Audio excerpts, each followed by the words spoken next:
So when does it occur to you that, hey, somebody writes these books, maybe that could be me?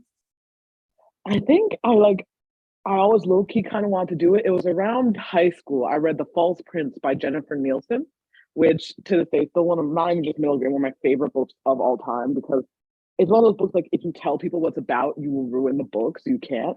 I remember when I got to that ending, and I was like, "Oh my goodness!"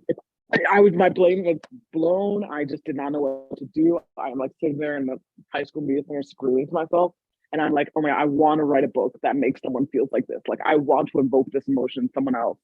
And from there, I kind of started seriously, like I'd written sort of short stories and like fan fiction before, but I really started seriously trying to write original fiction from then on.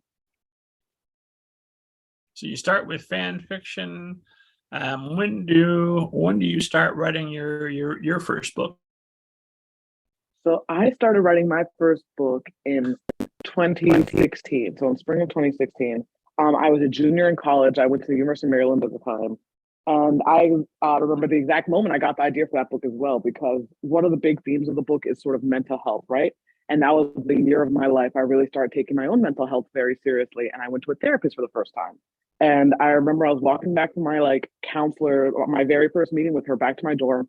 I remember thinking to myself, like, wow, if a ghost tried to possess me right now, it would be like, ooh, you got like a lot going on in there. Like, I don't want to deal with this. Like, you can have this back. Like, this is too much for me to possess.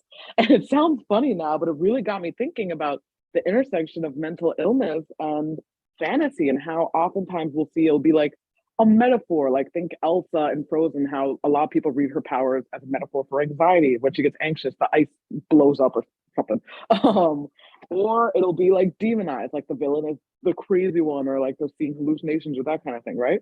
And so I wanted to write a story that took sort of mental health, mental illness very literally, very much in the way we understand it, and also had magic side by side. And neither one is a metaphor or meant to substitute the other, but they sort of inform the other. And that became the catalyst for my main character, Malik, who has these magic powers. He can sort of see spirits and things. And he also has a generalized anxiety disorder. And the story just kind of snowballed from there.